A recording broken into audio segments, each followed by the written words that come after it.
आमची अशी इच्छा आहे की ज्या मुलीवरती हा अत्याचार झालेला आहे त्या मुलीच्या आई वडिलांसोबत आपल्या भारताचे केंद्रीय मंत्री अमित शहाजी यांनी त्यांच्याशी बोलून त्यांच्याकडून आम्हाला आश्वासन पाहिजे, तुम्ही तो पाठपुरावा करावा म्हणून महाराष्ट्राचे गृहमंत्री आणि मुख्यमंत्री म्हणून तुमची जबाबदारी आहे. म्हणून आम्ही तुमच्याकडे त्याच दृष्टीने बघत आहोत.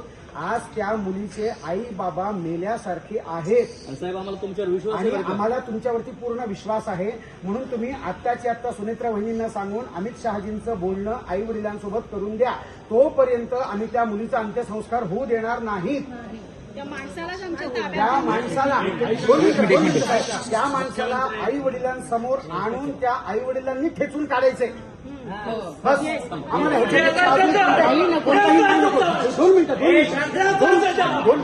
दोन मिनिटं साहेब, आणि 2 मिनिटं मला सांगा फास्ट ट्रॅक. हा नको आम्हाला. ऐका 2 मिनिटं. मला एक सांगा फडणवीस साहेब, फास्ट ट्रॅकची आपली जी काय फास्ट ट्रॅकची केस आहे ती आतापर्यंत आत्ताची आत्ता 2, 4, 8 दिवसात 15 दिवसात कोणाची निकालाला लावली तुम्ही सांगा बरं. कोणाची निकालाला लावली? 2 आठवडे नाही साहेब, 2 आठवडे ते जगतील त्या माणसं. 2 आठवडे शांत व्हा. फोन चालू आहे.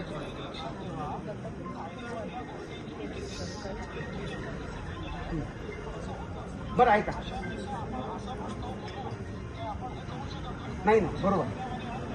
बरं आम्हाला भडकवू बोलायचं नाही, पण मला एक सांगा, जर न्याय व्यवस्थेने जर त्याला 2-4 शिक्षामध्ये जर त्याला बाहेर काढलं जेलच्या आणि तो मस्त मोकाट फिरतोय आणि असे बलात्कार करत फिरतोय, मग न्याय व्यवस्था तेव्हा काय झाली होती? तेव्हा तुम्ही म्हटले का त्यांना कायदा वगैरे हातात घेतला नाही घेतला? हा बरं साहेब, तुमच्यावर विश्वास आहे बरं का पूर्ण. सुनेत्रा वहिनींना सांगा की जोपर्यंत त्या आई वडिलांना अमित शहाजी केंद्रीय गृहमंत्री म्हणून 2 मिनिट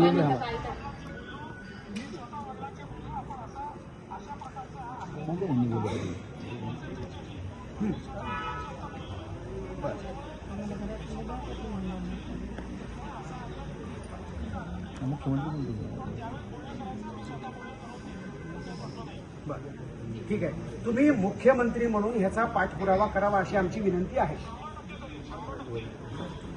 फास्ट्रॅकच्या पुढे काही असेल तेही करा साहेब.